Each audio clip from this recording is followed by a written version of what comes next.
Personality plus अध्याय 28 जानने योग्य बातें। इस संसार में कोई भी व्यक्ति संपूर्ण नहीं है। हर किसी में किसी न किसी जानकारी की कमी होती है। आज कोई व्यक्ति ऐसा न मिलेगा जिसे एक अच्छे मार्गदर्शन की आवश्यकता न हो। कुछ बातें हैं जिनकी जानकारी सभी को होनी चाहिए। ये जानकारियाँ व्यक्ति के जीवन निर्माण में सहायक बनती हैं। ध्यान रखिए, प्रकृति में प्रत्येक कार्य एक सुनिश्चित प्रक्रिया के अंतर्गत हुआ करता है। जो व्यक्ति इस प्रक्रिया के नियमों को जान और समझ लेता है, उसका मानव प्रकृति पर अधिकार हो जाता है। इस नियमों की धर्म दर्शन एवं आत्मविश्वास संबंधी पुस्तकों में सिलसिलेवार जानकारी मिलती है। धर्मशास्त्र ने धर्म की परिभाषा इसी संदर्भ में की है। उसका कहना है कि जिससे भौतिक, मनोवैज्ञानिक तथा आध्यात्मिक उन्नति हो, वही धर्म है। दर्शन का लक्ष्य भी यही है। मनोविज्ञान व्यवहार का अध्ययन कर व्यक्तित्व की सकारात्मकता को विकसित कर एक ऐसी समझ पैदा करता है जिसके द्वारा प्रत्येक स्थिति में परिस्थिति के साथ अनुकूलन कर पाना संभव हो सके। यदि आप सफल लोगों में अपना सकारात्मक व्यक्तित्व देखना चाहते हैं, तो यहाँ बताई जाने वाली कुछ बातें तो आपको जाननी ही चाहिए। इस पुस्तक के द्वारा सफलता के गुर सीखिए, बड़ा सोचिए और वो सब पाइए जिसकी आपको हमेशा से चाह थी। किसी वस्तु की प्राप्ति अथवा समृद्धि के लिए मन के विचारों का उस पदार्थ के अनुकूल होना बहुत आवश्यक है। यदि आपकी मनोभावना आपके प्रयत्नों के अनुकूल नहीं होगी, तो आपको कभी किसी कार्य में सफलता न मिल सकेगी। इस संसार में ऐसे अनेक व्यक्ति हैं जो अपनी भावनाओं को अपने प्रयत्नों के अनुरूप नहीं बना पाते, इसलिए निर्बल, असफल और शक्तिहीन बने रहते हैं। वे कभी भी किसी उचित मार्ग पर नहीं चल पाते हैं। वे ऊपर से यत्न किसी वस्तु के लिए करते हैं और उसके मन में आशा किसी अन्य वस्तु की लगी रहती है, यानी उसका कोई एक लक्ष्य नहीं होता। ऐसे व्यक्ति सफलता अथवा विजय का हर्षोल्लास कभी प्राप्त नहीं कर पाते हैं। एक ओर आप धन प्राप्ति की इच्छा करते हैं और दूसरी ओर आप यह कहते हैं कि हम निर्धन हैं, गरीब हैं, दरिद्र हैं। ऐसी स्थिति में आप अपने लक्ष्य से सदा दूर दूर ही रहेंगे। इस सब का प्रभाव यह होगा कि आप कुछ कर ही नहीं पाएंगे, क्योंकि इस प्रकार के विचारों से आपकी धन कमाने की शक्ति पूरी तरह समाप्त न होगी तो वह घट अवश्य जाएगी। आपकी स्थिति उस व्यक्ति जैसी होगी जो जाना तो पूर्व दिशा में चाहता है, किंतु पैर उठ रहे हैं पश्चिम की ओर। जो व्यक्ति अपनी योग्यता में संदेह करता है, वह न तो किसी दूसरे का भला करता है और न ही स्वयं को लाभ पहुंचाता है। इस स्थिति से बचने के लिए व्यक्ति को अपना लक्ष्य निर्धारित करना चाहिए, उस लक्ष्य तक पहुंचने के लिए प्रयत्नशील होना चाहिए तथा अपनी योग्यता में पूर्णतः विश्वास करना चाहिए। इस बात को याद रखिए, निर्धनता उसी व्यक्ति की तरफ बढ़ती है जो निर्धनता से सदा भयभीत रहता है। यदि आप धन की इच्छा रखते हैं, तो आपको निर्धनता के विचार को त्यागना होगा।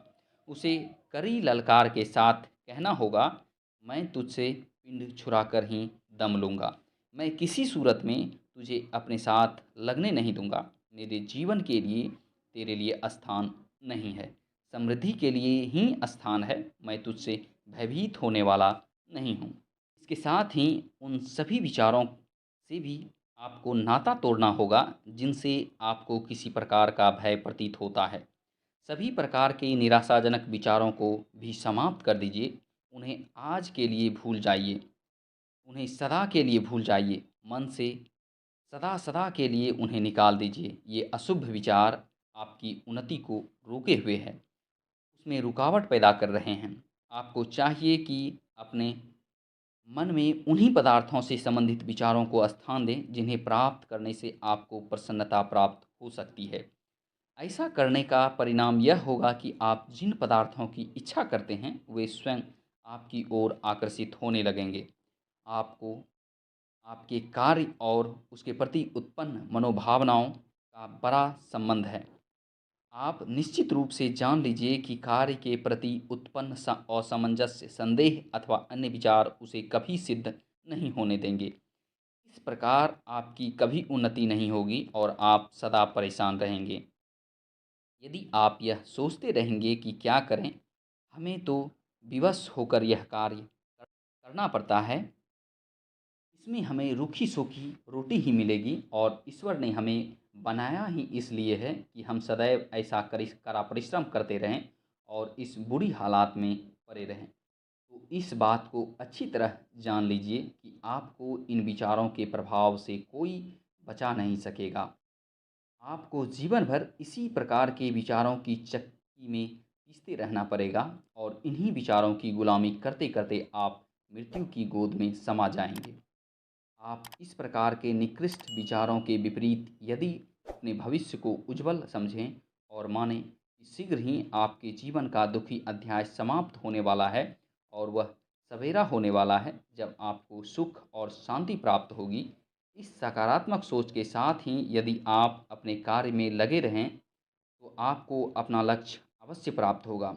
वस्तुतः सफलता की प्राप्ति के लिए आप में दृढ़ विश्वास तो होना ही चाहिए, साथ ही आप में अपने कार्य के अनुरूप योग्यता भी होनी चाहिए।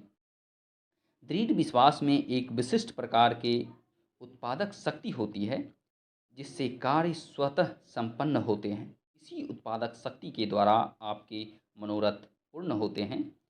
हमें आज तक एक भी ऐसा व्यक्ति नहीं मिला जिसे अपने आप पर पूरा भरोसा हो, जिसके मन में दृढ़ विश्वास हो और जो अपने ध्येय के प्रति प्राप्ति के प्रयत्न में मन, वचन और कर्म से लगा हो, फिर भी उसे सफलता न मिल पाई हो।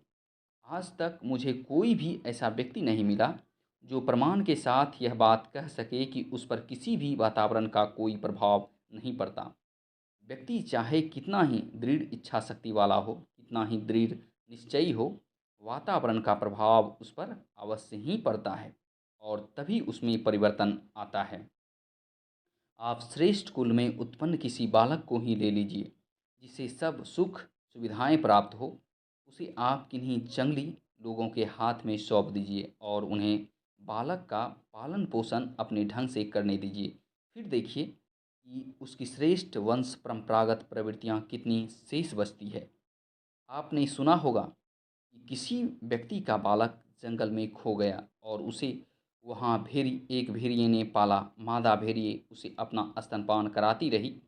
बड़ा होने पर वह बालक भेड़ियों के समान ही दोनों हाथ पाँवों से चलता था, उन्हीं की तरह गुर्राता था और उन्हीं के समान शिकार करके खाता था। अब इसे वातावरण का प्रभाव न कहेंगे तो क्या कहेंगे।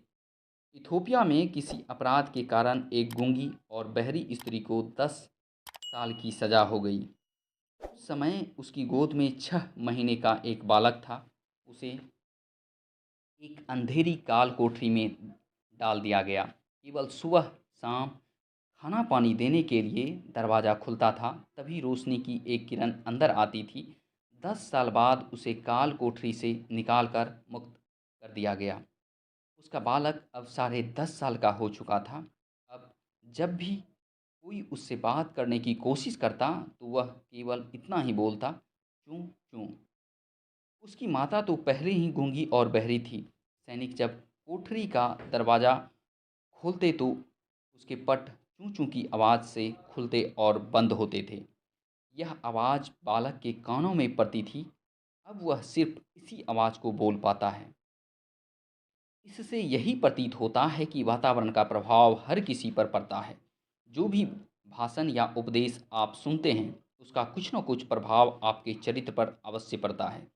बहुत समय पहले की बात है, रूस के कर्मचारियों की एक टोली अमेरिका भेजी गई थी। ये लोग वहाँ जहाज़ बनाने की विधि अपनी आँखों से देखने गए थे। 6 महीने बाद जब वे रूस वापस पहुँचे तो ठीक वैसा ही काम करना सीख गए थे जैसा कि अमेरिकन करते थे। लेकिन कुछ ही वर्षों बाद अपने घरेलू वातावरण में घुल मिल जाने के कारण उनकी आकांक्षाएं फिर से सोने लगी और उनकी कार्य कुशलता नष्ट हो गई।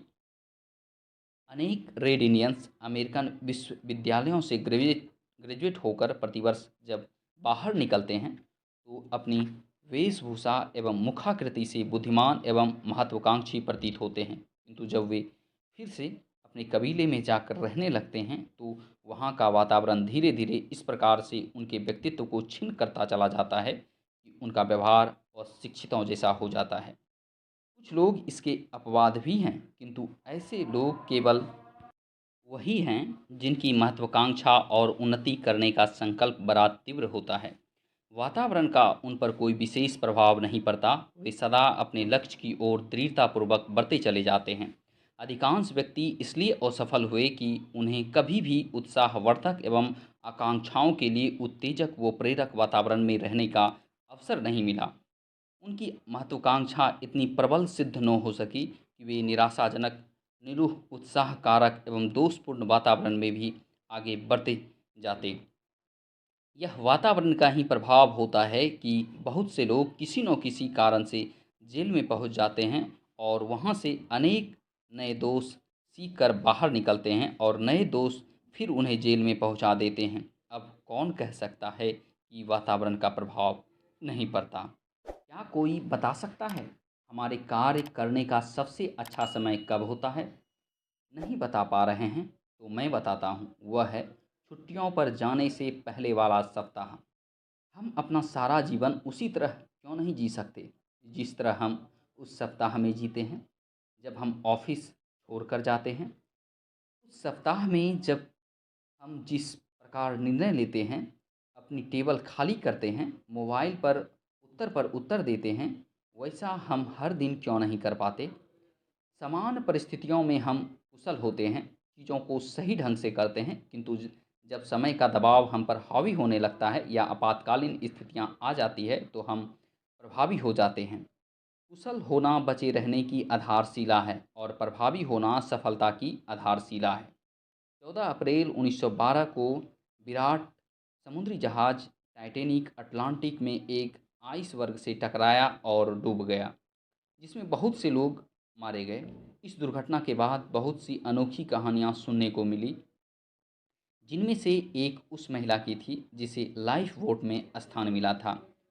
उससे जब यह पूछा गया कि क्या वह अपने कक्ष में जाकर कोई चीज़ ला सकती है, तो उसे करने के लिए केवल 3 मिनट का समय दिया गया। जब वह गलियारों में भाग रही थी तो फर्श पर बहुत सी रकम और बहुमूल्य रत्न पड़े हुए थे, जो शीघ्रता करने में नीचे गिर गए थे।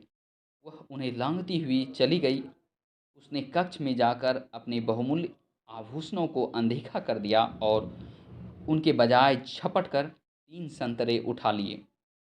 फिर वह तत्काल लाइफ बोट में अपने स्थान पर लौट आई, जहाँ कुछ घंटे पहले उसे यह विचार बेहुदा लगता था कि वह हीरे के बदले में संतरे स्वीकार करेगी। वहीं अब परिस्थितियों ने उसकी प्राथमिकताओं को नए सिरे से स्पष्ट कर दिया। समय और परिस्थिति के अनुसार हर चीज़ का मूल्य बदल जाता है। जब कोई विचार लोगों का अपना नहीं होता तो वे मुख्यतः इसका विरोध करते हैं, चाहे वह परिवर्तन उनका हित करने वाला क्यों न हो। वे आदेशों का पालन करना और सिस्टम के साथ हाथ की कठपुतली बनना भी पसंद नहीं करते। बुद्धिमान लीडर अनुयायियों को अनुमति देते हैं कि वे अपने विचार रखें और परिवर्तन की प्रक्रिया का हिस्सा बने। यदि परिवर्तन के कारण असफलता मिलती है तो ऐसा प्रायः तकनीकी योग्यता की कमी के कारण नहीं होता, बल्कि अपर्याप्त या गलत प्रेरणा के कारण होता है। मुख्यतः कंपनी का मैनेजर परिवर्तन की तकनीकी आवश्यकताओं के क्षेत्र में अधिक योग्य होता है। जब लीडर अनुयायियों के दृष्टिकोण व प्रेरणा की मांगों को अच्छी तरह से समझता है, प्रारंभ में लीडर की योग्यता अनिवार्य है। यदि मनोवैज्ञानिक आवश्यकताएं पूरी नहीं होगी तो कभी कोई परिवर्तन नहीं होगा। एक बार परिवर्तन हो जाए तो फिर उस परिवर्तन को बनाए रखने के लिए मैनेजर की योग्यताओं की आवश्यकता पड़ती है।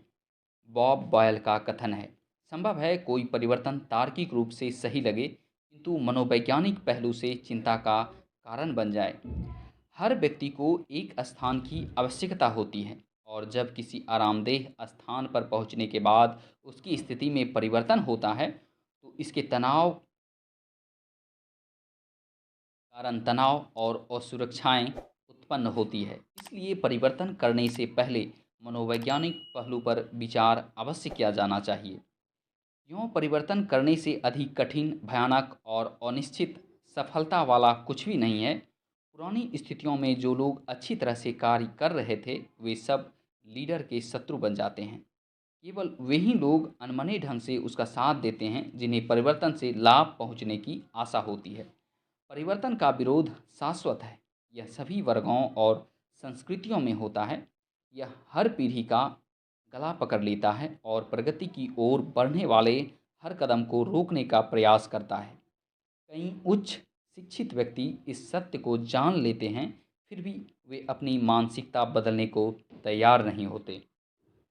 परिवर्तन के बारे में जब किसी से सुनते हैं तो वे इसका विरोध करते हैं। निर्णय होने के बाद कर्मचारियों को इसकी सूचना मिलने में जितना अधिक विलंब होता है और निर्णय लेने वाले से वे जितनी ज़्यादा दूर होते हैं, परिवर्तन का वे उतना ही अधिक विरोध करते हैं। इसलिए निर्णय सबसे निचले स्तर पर लिए जाने चाहिए। अल्बर्ट हवार्ड ने कहा है, यदि आप पहली बार में सफल नहीं हो सकते तो असफलता आपका प्रारब्ध हो सकता है। बहुत से लोग असफलता को प्रारब्ध मानकर डर जाते हैं और वे अपने पास मौजूद आरामदेह चीज को कसकर पकड़ लेते हैं तथा परिवर्तन का विरोध कर लेते हैं। जब तक लोगों को यह न लगे कि परिवर्तन के लाभ पुराने ढंग की हानियों से बहुत अधिक है, तब तक वे नहीं बदलेंगे। कई बार लीडर यह नहीं समझ पाते कि अनुयायी सदैव संगठन के लाभ हानि के तराजू में परिवर्तन को तौलते हैं। जब अनुयायी परिवर्तन करने वाले लीडर को पसंद नहीं करते तो अपनी भावनाओं के कारण वे परिवर्तन को निष्पक्ष दृष्टि से नहीं देख पाते हैं। दूसरे शब्दों में लोग परिवर्तन को उसी दृष्टि से देखते हैं जिस दृष्टि से वे परिवर्तन करने वाले को देखते हैं। कई बार लीडर परिवर्तन का अत्यधिक विरोध करते हैं। उदाहरण के लिए, यदि लीडर ने उस प्रोग्राम को बनाया है जिसके स्थान पर अब कोई अच्छा कार्यक्रम लागू किया जा रहा है, तो उसे लग सकता है कि यह परिवर्तन एक व्यक्तिगत हमला है। इस स्थिति में उसकी प्रतिक्रिया सुरक्षात्मक होगी।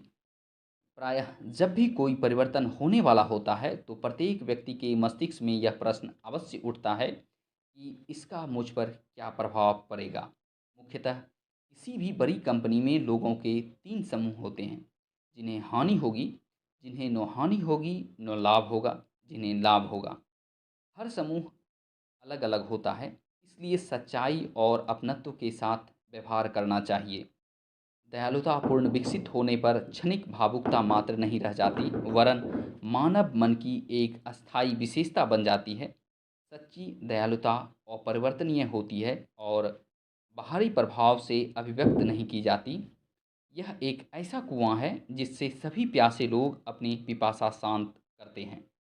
मीठे पानी का कुआं कभी सूखता नहीं है। बहुधा दयालुता हम उन लोगों के प्रति प्रदर्शित करते हैं जिन्हें हम पसंद करते हैं, किंतु जब यह सद्गुण अपनी चरम स्थिति पर पहुंच जाता है, तब हम अनुकूल और प्रतिकूल दोनों ही प्रकार की स्थितियों में समान भाव से आचरण करते हैं।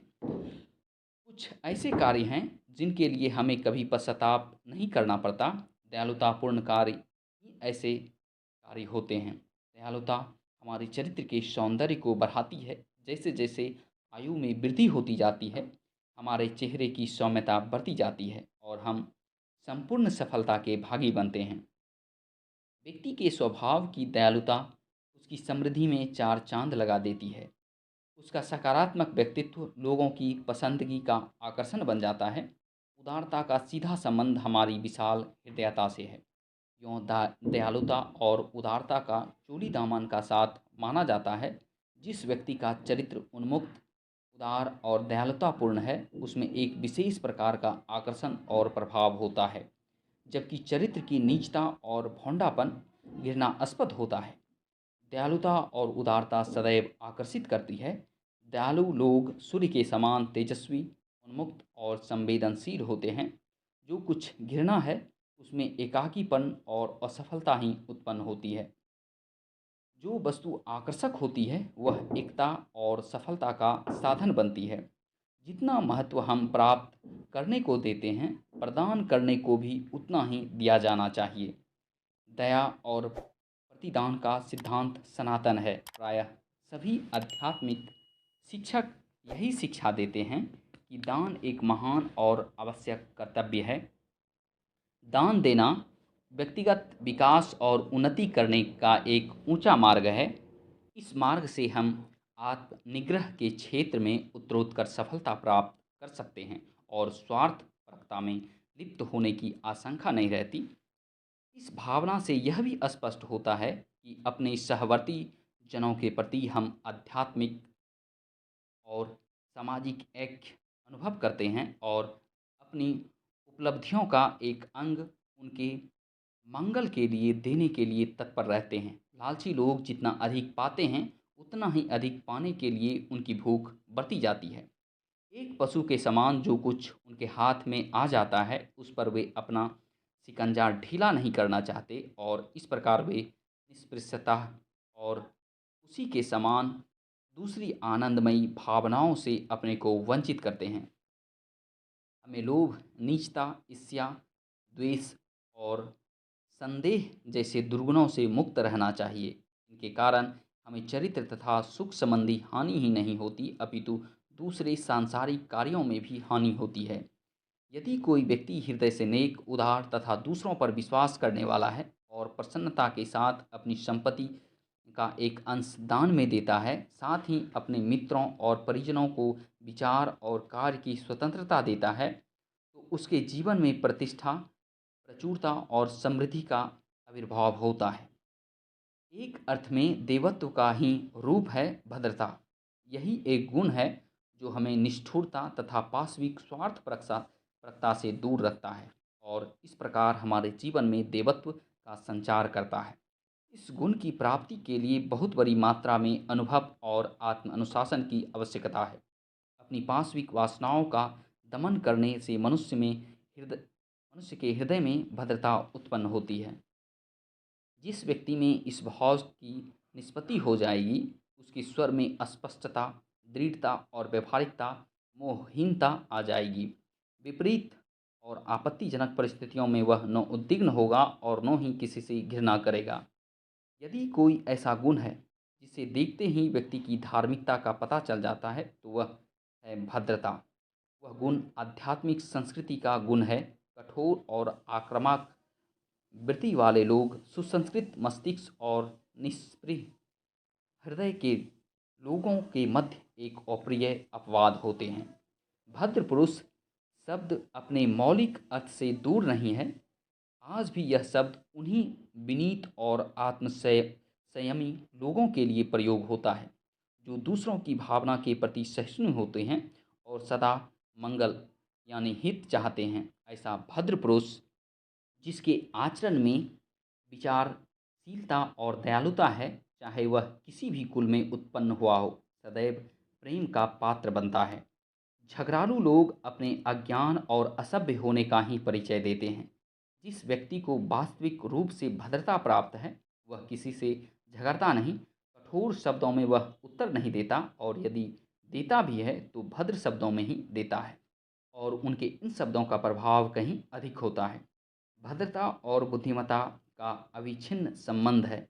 बुद्धिमान व्यक्ति केवल अपने ही क्रोध पर अधिकार नहीं करता, वह दूसरों के अंदर उत्पन्न होने वाले क्रोध को अभिभूत करना भी जानता है। भद्र और शांत व्यक्ति व्यर्थ की उलझनों और संकटों से अपने को बचाता है, जबकि झगड़ालू लोग व्यर्थ के वाद विवाद में अपनी शक्ति का अपव्यय करते हैं। शांत और धैर्यवान पुरुष अपने जीवन संघर्ष में अजेयता के साथ आगे बढ़ते हैं। यह हमें सहानुभूति के पुरस्कार स्वरूप प्राप्त होती है। सहानुभूति के परिणाम स्वरूप ही गंभीर पर्यवेक्षकों की क्षमता उत्पन्न हो सकती है। हमें अनुभूति द्वारा ज्ञान प्राप्त करने की चेष्टा करनी चाहिए। वाद विवाद के द्वारा हम केवल बाह्य त्वचा का ही विश्लेषण करते हैं, किंतु सहानुभूति अंतःस्थल तक पहुंचती है। सनकी लोगों को हैट और कोट देखकर ही समझ लेते हैं कि उन्होंने उन लोगों को जान लिया है। सहानुभूतिपूर्ण दृष्टा व्यक्ति को देखता है। हैट और कोट से उनका संबंध नहीं होता। निश्चल प्रेम एक ऐसी रहस्यमय एकात्मीयता है जिसके द्वारा लोग एक दूसरे को जान लेते हैं। सहानुभूति प्रेम का पवित्रतम रूप है और इसके द्वारा व्यक्तियों और वस्तुओं के अंतःस्थल में पहुंचा जा सकता है। शेक्सपियर महान लेखक और कवि केवल इसलिए माने गए क्योंकि उनका हृदय विशाल था। साहित्य जगत में किसी भी दूसरी हस्ती ने प्रकृति तथा प्राणी के स्वभाव का उतना गंभीर ज्ञान प्राप्त नहीं किया। शेक्सपियर की कृतियों में आप व्यक्ति शेक्सपियर को नहीं पाएंगे। उन्होंने तो सहानुभूति के माध्यम से अपनी निजता को अपने पात्रों में विलीन कर दिया। बुद्धिमान अथवा दार्शनिक, पागल तथा मूर्ख, कैसे भी पात्र क्यों न हो, उनकी अनुभूतियों का अध्ययन करके उन्होंने उन्हें इस सीमा तक जाना कि स्वयं उनके लिए ही भी उतना ही जानना संभव नहीं था। शेक्सपियर के मन में नो पक्षपात था और नो ही पूर्वाग्रह। वह छोटे बड़े सभी को सहानुभूति के साथ अपने हृदय से लगाते थे। पूर्वाग्रह सहानुभूति और ज्ञान के पथ में सबसे बड़ी बाधा है। अपने मस्तिष्क से पक्षपात की भावना को निकाल देने पर ही हम दूसरे व्यक्तियों और वस्तुओं को समझ सकते हैं। सहानुभूति से संपन्न होने के उपरांत ही हम में दृष्टा बनने की क्षमता उत्पन्न होती है। इसी प्रकार हृदय और दृष्टि का अन्योन्याश्रय संबंध है। जिसमें करुणा है उसी में भविष्यवक्ता होने की सामर्थ्य हो सकती है। जिस व्यक्ति के हृदय की धड़कन दूसरे लोगों के हृदय की धड़कन से एक लयता अनुभव कर सकती है, उसी को सबके हृदयों के मर्म का ज्ञान हो सकता है। केवल सहानुभूतिपूर्ण व्यक्ति ही जीवन के गहनतम रहस्यों के मर्म को जान सकता है। उनकी नैतिक अंतर्दृष्टि के समक्ष संपूर्ण मानव जीवन स्पष्ट हो जाता है। सहानुभूतिपरक अंतर्दृष्टि के द्वारा मनुष्य प्रफुल्लता और शक्ति की अनुभूति कर सकता है। उसकी आत्मा में प्राणवायु के समान आनंद का संचार होता है। प्रतिद्वंद्विता, शत्रुता और जीवन की कठिन घड़ियों का भय उसे अभिभूत नहीं कर पाता।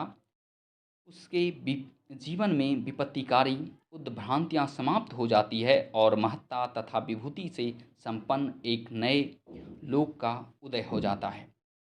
रचनात्मकता और जीवन की अपनी कठिनाइयाँ हैं। सपना होने के साथ दुर्भाग्यपूर्ण यह बात है कि प्रारंभ में इसमें आपके अतिरिक्त कोई दूसरा विश्वास नहीं करता, किंतु जब सपना सच हो जाता है तो प्रायः सभी लोग यह कहते हैं, यह तो आरंभ से ही स्पष्ट था। इस प्रकार की जब स्थिति हो तो आपके पास जीवन में निम्न दो विकल्प होते हैं। पहला, जो नहीं कहते हैं उनकी सुने, और दूसरा, अपने सपने का अनुसरण करें। क्योंकि आप इस प्रेरणादायक विचार का अवलोकन कर रहे हैं, इसीलिए आपने अपने सपने की दिशा में एक कदम उठा लिया है, अथवा आपने अलग होने का निर्णय ले लिया है, या आपने स्वयं के जैसा बनने का विकल्प चुना है और स्वयं के जैसा होने का विकल्प चुनकर आपने यह होना चुना है जो रचयिता ने आपके लिए चुना था।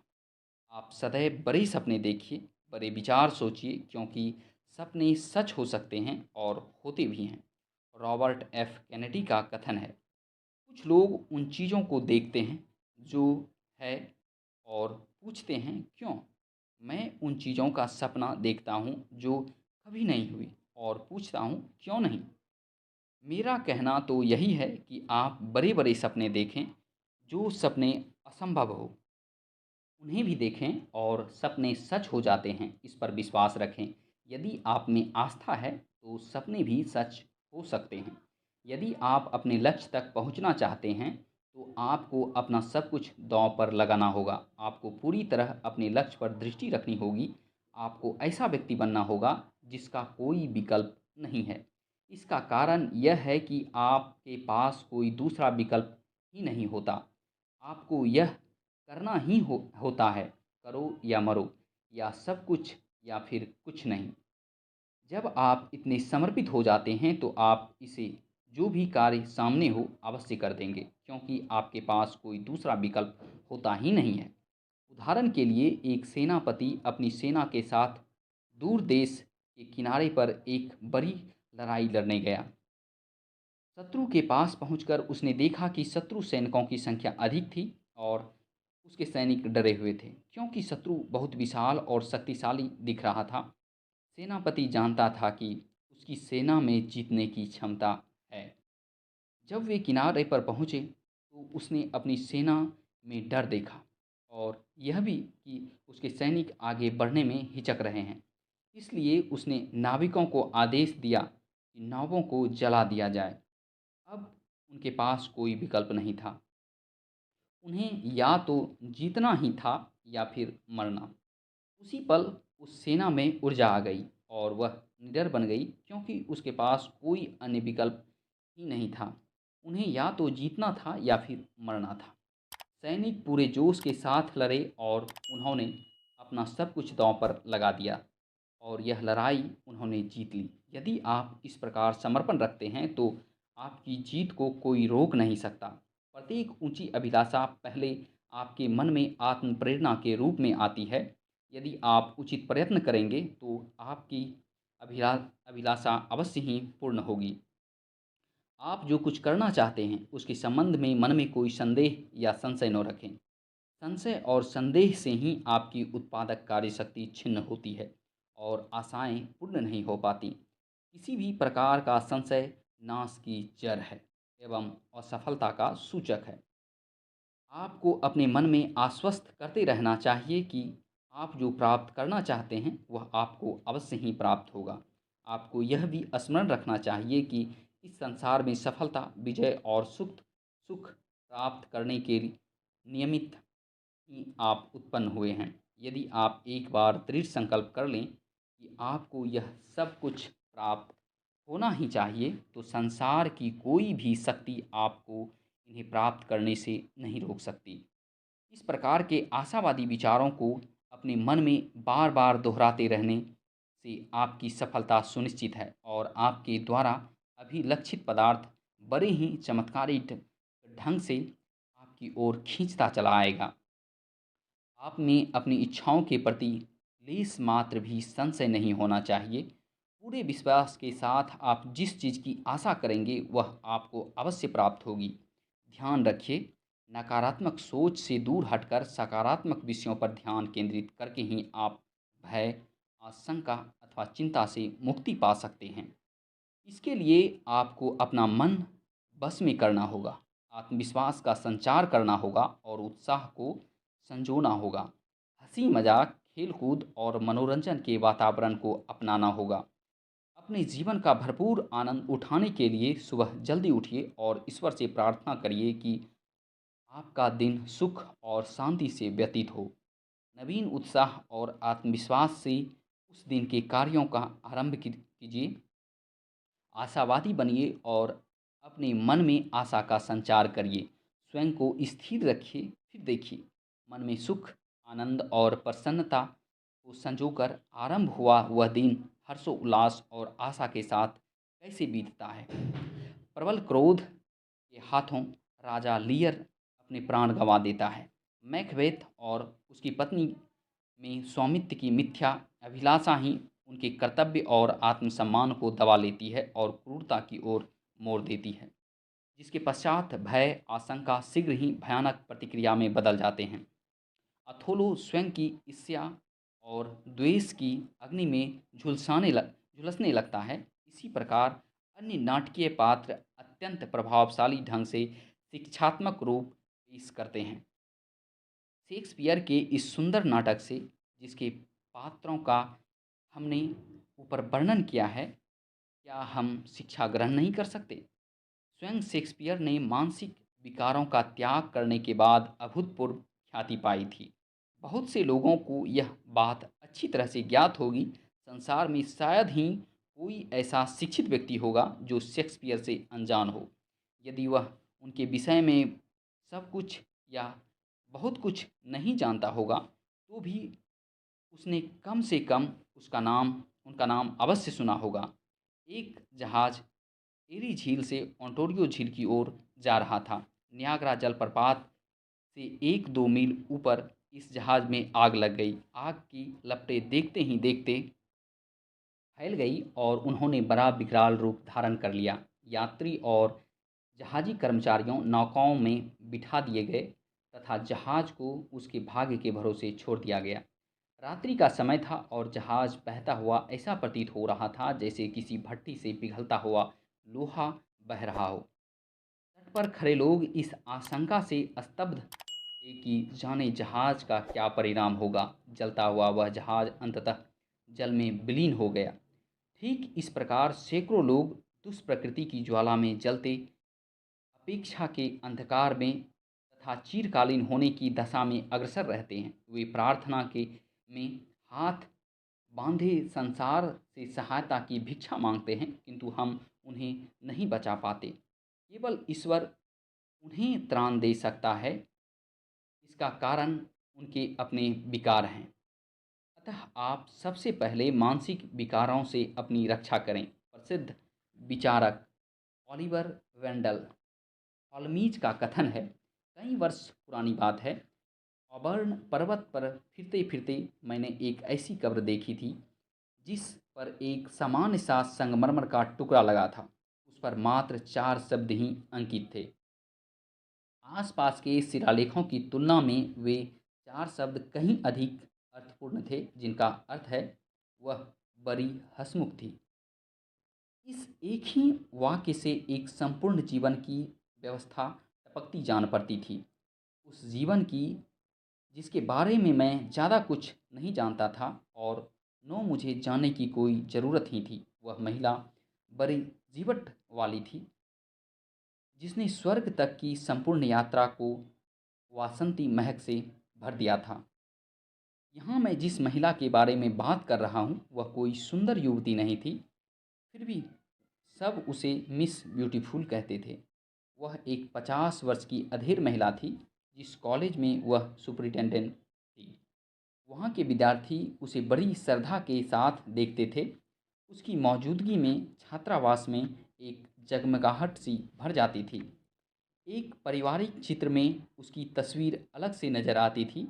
अनेक चेहरों में उसका व्यक्तित्व बरबस नजरें खींच लेता था। जानते हैं क्यों? केवल इसलिए कि उसके अधरों पर खेलने वाली मुस्कान का जादू सबको आकृष्ट करने में सक्षम था। कार्लाइल के कथनानुसार हमें ऐसा व्यक्ति बनने का प्रश्न प्रयत्न करना चाहिए जो गाता चहकता अपने काम में जुटा हुआ रहता है, जो थोड़े ही समय में बहुत ज़्यादा काम निपटा लेता है और ज़्यादा कुशलता से निपटाता है, और जो ज़्यादा देर तक जुटे रहने की सामर्थ्य रखता है। गुनगुनाते अधरों के साथ किए गए शर्म की थकान का व्यक्ति पर कोई प्रभाव नहीं पड़ता। कहते हैं सितारे भी अपनी कक्षा में परिक्रमा करते हुए गुनगुनाते हैं। चहकते हुए मन की शक्ति आश्चर्यजनक होती है। उसकी सहन शक्ति का अनुमान लगाना सरल नहीं। प्रयत्नों को यदि अस्थायी रूप से लाभकारी बनाना चाहते हो तो उसके लिए अनिवार्य है हर्ष भरा मन, आलोक से जगमगाता चेहरा और उमंगों से भरपूर साहस। स्टर्न ने कहा है, ढीली ढाली सेहत की कमजोरियों और दूसरी बुराइयों से बचने के लिए मैं हमेशा प्रसन्नता का सहारा लेता हूँ। मुझे विश्वास हो गया कि जब व्यक्ति मुस्कुराता है तो उसकी जीवन शक्ति में कुछ वृद्धि हो जाती है, और जब वह खिलखिला उठता है तो यह वृद्धि और भी तीव्र हो उठती है। हुड के अनुसार जब तक मेरे दिन सूर्य की भांति मुस्कुराते रहेंगे, मैं प्रत्येक वस्तु के उजाले पक्ष को ही देखूंगा। रेवरेंड जे आर मिलर लिखता है, मैं प्रायः एक रोगी स्त्री को देखने जाता था। उसके कमरे में एक गमले के अंदर सफ़ेद गुलाब का एक पौधा लगा हुआ था। वह गमला एक खिड़की में रखा हुआ था। एक दिन मैंने देखा कि पौधे पर केवल एक ही पुष्प था और उसका रुख रोशनी की ओर था। जब मैंने इस बारे में बात छेड़ी तो रोगी स्त्री ने बताया कि उसकी बेटी ने कई बार पौधे का मुख अंधेरे की दिशा में मोड़ा है, मगर उसने हर बार अपनी रुख रोशनी की ओर ही मोड़ लिया, मानो इसे अंधेरे की ओर रुख करना स्वीकार नहीं। इस पुष्प ने ही मुझे यह बताया कि मैं कभी अंधकार की ओर रुख न करूं, अपितु सदा प्रकाश की ओर ही देखूं। हमारा स्वभाव भी ऐसा होना चाहिए। साहसशीलता और निराशाजनक भावनाएं हमारे दिल में जगह ही न बना सके। हर काम का एक न एक पक्ष अवश्य ही आलोकपूर्ण होता है। बस उसी अलौकिक पक्ष की हमें खोज करनी चाहिए, क्योंकि साहसहीनता से खतरे बढ़ते हैं, स्वास्थ्य का नाश होता है और दुर्बलता घेर लेती है। एक गडरिये से किसी ने पूछा, कल मौसम कैसा रहेगा? गडरिये ने उत्तर दिया, वैसा ही होगा जैसा मैं चाहता हूँ। तुम ऐसा कैसे कह सकते हो? उसने आश्चर्य से पूछा। गडरिये ने कहा, मौसम हर हाल में वैसा ही होगा जैसा ईश्वर को मंजूर है, और जिस बात से ईश्वर प्रसन्न है उसी बात से मैं प्रसन्न रहता हूँ, इसलिए मौसम भी मेरे अनुकूल ही रहेगा। जीवन का सुख प्रकृति तापमान पर निर्भर नहीं होता, बशर्ते हम ऐसा संकल्प कर लें। आत्मिक आलोक कभी भौतिक प्रकाश पर निर्भर नहीं होता, बल्कि बाहरी रोशनी से ज़्यादा जगमग आत्मिक आलोक होता है। ब्रैंकलिन ने लिखा है, मेरे ऑफिस के पास एक मकान पर कई राज मजदूर काम करने में लगे हुए थे। उनमें से मैंने एक को धूप में काम करते हुए भी सदा हंसते और खिलखिलाते देखा। एक दिन सुबह मैं उससे मिला और उसके उसके प्रसन्न रहने का रहस्य पूछा। तो वह बोला, यह कोई रहस्य की बात नहीं है, मेरी पत्नी बहुत अच्छे स्वभाव की है। जब मैं काम पर निकलता हूँ तो वह बड़े प्रोत्साहन की बात छेड़ देती है। जब शाम शाम को घर लौटता हूँ तो वह मुस्कुराकर मुझे प्यार में लपेट लेती है। चूँकि मेरी पत्नी सदैव मेरा स्वागत करने और मुझे रिझाने को तैयार रहती है, अतः मुझे कभी कटुता से पेश आने का अवसर नहीं मिल पाता और मेरा मन सारा दिन हर्ष से खिला रहता है। अब्राहम लिंकन की मेज की दराज में हास्य कृतियों की एक नवीनतम प्रति सदा ही रखी रहती थी। अपनी स्वभावानुसार जब वह कभी थकान का अनुभव करता या कष्ट क्लेश के क्षणों में होता, तो उस पुस्तक का एक अध्याय पढ़ लेता था। इससे उसे बड़े सुख की अनुभूति होती थी। प्रसन्नचित्त लोग जो पराजय को सदा विजय में बदलने के लिए सजग रहते हैं, वे लोकप्रिय बन जाते हैं और न केवल स्वयं प्रसन्न रहते हैं, अपितु दूसरों को भी प्रसन्न रखते हैं। प्रसन्नता में असीम सुख होता है। जब आत्मा अपनी खिड़कियों के सभी पट खोल देती है, चमक-दमक को भीतर प्रविष्ट होने देती है, हर दर्शक को अपनी प्रसन्नता का प्रमाण देती है, तो वह आत्मा न केवल स्वयं प्रफुल्लित होती है, अपितु उसमें दूसरों की भलाई करने की असीम शक्ति भी आ जाती है। जितनी भी संपन्नताएं हैं, उनमें विकास होने लगता है। जिस तरह बीमारी में दवा से फायदा होता है, उसी तरह हंसोर व्यक्ति निराशा, दुख और विषाद को मुस्कुराहट में बदल देता है। यदि हम मुसीबत को खींचकर छाती से लगाते हैं, तो स्वाभाविक है कि दुर्बल भावनाओं का प्रवाह हमारी ओर को बहने लगती है और वह हमारे अस्तित्व को अपने भंवर में फंसाकर आखिर हमें डुबो ही देगा। जे कुक अपनी 51 वर्ष की आयु तक दौलतमंद रहा, मगर 52वें वर्ष में वह कौरी कौरी को मोहताज हो गया। उसने नए सिरे से श्रम किया और फिर से बड़ी सारी धन राशि अर्जित कर ली। उसने 3000 लोगों का ऋण कौरी कौरी अदा कर दिया और अपने सभी वचन निभा दिए।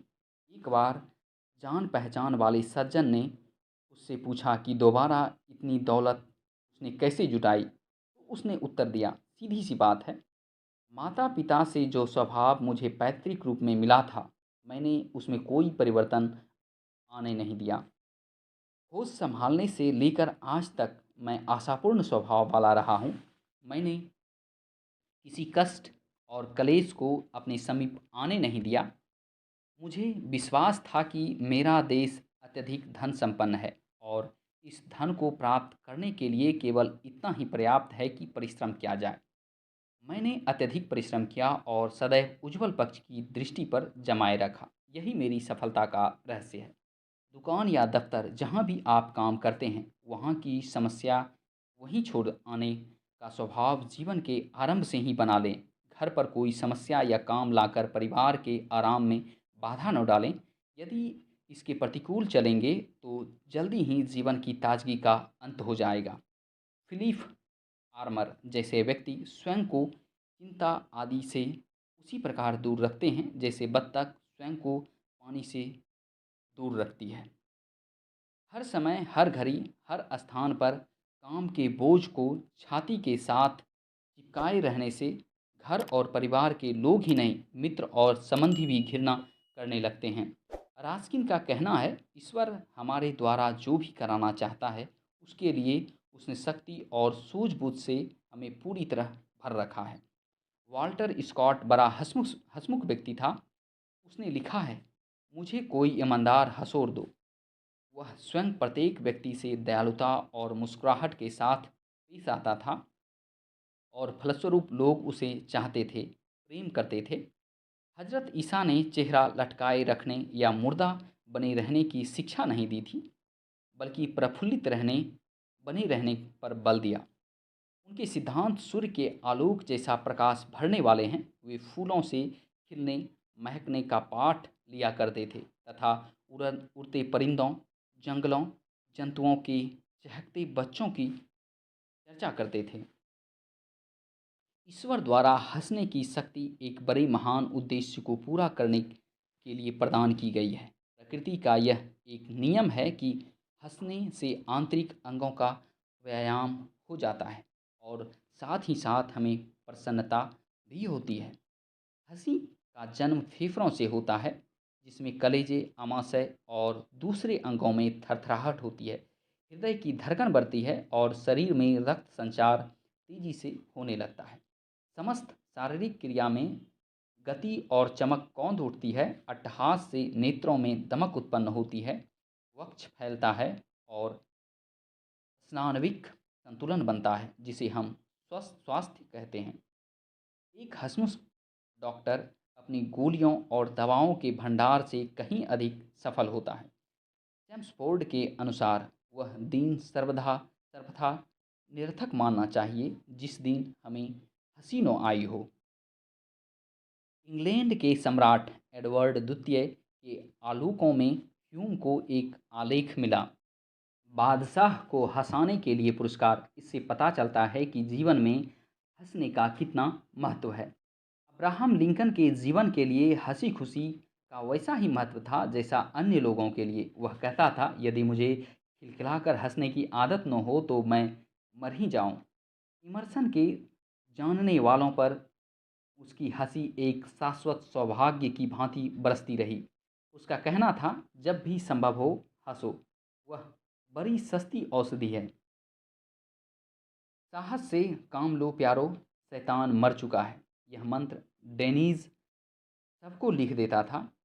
साथ ही कहता था, लोग इस जादू को समझते नहीं हैं, किंतु इसका असर जरूर होता है और वे जाग उठते हैं। यह संदेश मैं नगर नगर पहुंचाता रहता हूं, ताकि लोगों के मन में साहस का संचार हो। एक बार उसे एक लड़की मिली जिससे मिट्टी का एक घड़ा टूट गया था। डेनिस ने उससे कहा, हौसला रख बेटी, समझ ले शैतान मर गया। इस वाक्य को सुनते ही बालिका के मन में घड़ा टूटने का रंज मिट गया और वह चहकती हुई अपने घर की ओर दौड़ पड़ी ताकि ऐसा शुभ संदेश अपनी दीदी को सुनाए। सैन फ्रांसिस्को के समाचार पत्र ऑर्गोनोट में एक समाचार प्रकाशित हुआ था। पटास में एक महिला रहती थी जो प्राण जानलेवा रंजों, उदासियों, अपच और कुस्वप्नों जैसे रोगों की शिकार थी। उसने आखिर इन रोगों से मुक्ति पाने का संकल्प कर लिया।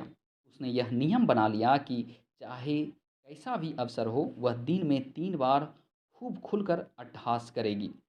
इस प्रकार उसने जरा जरा सी बात पर हंसने की आदत डाल दी। वह अपने घर में चली जाती थी और वहाँ अकेली हंस हंस कर लोटपोट हुआ करती।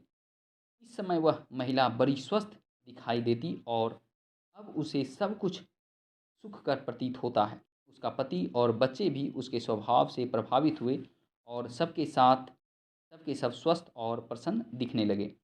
पश्चिमी न्यूयॉर्क में एक डॉक्टर रहता था जिसे सब हसोर डॉक्टर कहते थे। उसका असली नाम डॉक्टर बर्डिक था। वह हर पल मुस्कुराता रहता था। उसके चेहरे पर हर घड़ी प्रसन्नता नाचती रहती थी। लोगों का कहना था कि उसके प्रसन्नचित्त स्वभाव का यह प्रभाव पड़ा कि उसकी मौजूदगी से, उसकी जिंदादिली और आशा से ही रोगी को आराम मिल जाता था। वह दवाओं का प्रयोग अपने रोगियों पर बहुत ही कम किया करता था। उसकी बातों से ही रोगी को आराम मिल जाता था। निकटवर्ती एक नगर में कोई बीमार था। उसे देखकर ऐसा प्रतीत होता था कि वह अवश्य ही मर जाएगा। उसके परिवार वालों को बुला लिया। सभी लोग पलंग के आसपास इकट्ठे हो गए। तभी एक अन्य व्यक्ति उससे मिलने के लिए आया। उसने मुस्कुराते हुए रोगी को विश्वास दिलाया, चिंता मत करो, तुम ठीक हो जाओगे। कुछ इस अंदाज में उसने कहा कि पलंग पर पड़ा रोगी भी हंस पड़ा। इस हंसने के प्रयत्न में उसके शरीर और स्नायुओं में ऐसी थिरकन हुई कि वह संभलने लगा और सचमुच ही वह बहुत जल्दी अच्छा हो गया। इमर्सन का कथन है, अपनी दीवारों पर कोई उदास या गमगीन चित्र न लटकाओ और अपनी वार्ता में मुसीबतों को न घसीटो। टॉलमेज ने लिखा है, कुछ लोगों का भ्रम है कि जब वे लोग संकटग्रस्त लोगों से हमदर्दी जताते हुए अफसोस की बातें करते हैं तो उनसे तसल्ली और तुष्टि होती रहेगी। नहीं, कभी किसी आत्मा में निराशा का संचार न करो। जब आत्मा की टूटी हुई हड्डी को बांधो और बांधने के लिए खपच्ची आदि की आवश्यकता पड़े तो खपच्ची गर्म ढले हुए लोहों की मत बनाओ। क्रॉमवेल के बारे में कहा जाता है कि जब अन्य सब ओर से आशा की कोई किरण दिखाई नहीं देती, तब आशा उसमें से ज्वलंत रेखा स्तंभ की तरह फूट पड़ती थी। जो लोग प्रसन्नचित्त रहते हैं उनकी विजय या सफलता में कोई संदेह नहीं, क्योंकि प्रसन्नता कभी अकेली जन्म नहीं लेती। ये शब्द फोर्ड के हैं। एक छोटे बालक ने अपने बीमार भाई की चर्चा करते हुए अपने सहपाठी से कहा, मैं भाई को बहुत खुश करता हूँ, वह हंस पड़ता है, इससे मुझे प्रसन्नता होती है और उसके साथ साथ मैं भी हंसने लगता हूँ। एक दार्शनिक का कहना है, प्रसन्नता एक पिचकारी का काम है जिसमें छोटे छोटे मणिरत्न शामिल हैं। दुख मत बनाओ, चेहरा मत बिगाड़ो, आखिर हम रोशनी तक पहुंच ही जाएंगे, बशर्ते कि हमारी दृष्टि ऊंचाई की ओर हो। हम उच्च जीवन व्यतीत करें और ऊंचे काम करें। जमीन पर पड़े हुए बीज के बारे में यह संदेह नहीं किया जाता कि व्यर्थ पड़ा है। समय आने पर उसमें से अंकुर फूटेंगे, पत्ते, फल फूल स्वयं विकसित होंगे। बीज कभी अपने से प्रश्न नहीं करता कि वह अपने ऊपर पड़ी मिट्टी के ढेर में से कैसे निकल सकेगा। वह यह शिकायत कभी नहीं करता कि उसके मार्ग में जड़ें और कंकर हैं, बल्कि धीरे धीरे जोर लगाकर वह अपनी कोमल सिर पत्थरों और डालों में से निकलता हुआ रोशनी में आता है और पत्ते और फल फूल उत्पन्न करता है। जिन साधनों और उपायों से हम अंधकार से निकलकर महत्ता प्राप्त करते हैं, अज्ञात से हटकर सभ्य और शिष्ट बनते हैं, वे हमारे आसपास इस तरह फैले हुए हैं जैसे सूर्य की किरणें, ओस, वर्षा और रासायनिक शक्तियाँ बीज के चारों ओर व्याप्त रहती है, जिनके द्वारा अंकुर मिट्टी में से फूट कर निकलता है। ये शक्तियाँ उनकी पत्तियों को शक्ति प्रदान करती है और उसकी सुगंध को फैलाती है। आज के तनाव युक्त जीवन में खुश और प्रसन्न रहने का महत्व और अधिक बढ़ गया है। जिस तेजी से संसार उन्नति कर रहा है, उसी तेजी से मनुष्य की इच्छाएं और लालसाएं भी बढ़ती जा रही है। यह सत्य है कि हर व्यक्ति चमक दमक और दिखावे की जिंदगी जीते हुए अंदर से खोखला होता जा रहा है। अपनी इच्छाओं और लालसाओं की पूर्ति न कर पाने के कारण वह चिंता, निराशा और तनाव की बेड़ियों में बहुत जल्दी जकड़ जाता है। इसलिए मनोवैज्ञानिक तनाव से बचने के लिए नए नए उपायों की खोज कर रहे हैं। अब तो ऐसी व्यायामशालाएं भी स्थापित की जा रही है जहां हंसने और ठहाके लगाने के तरीके सिखाए जा रहे हैं। प्रसन्न रहना इंसान के लिए उतना ही आवश्यक है जितना मछली के लिए जल का होना। इसलिए हंसिए, मुस्कुराइए, अट्टहास लगाइए और खुशी के गीत गाते हुए अपना काम करिए। जीवन को बोझ नहीं, आनंदमय बनाइए, क्योंकि आपकी जिंदा दिली ही आपको विजय और सफलता दिला सकती है। धन्यवाद।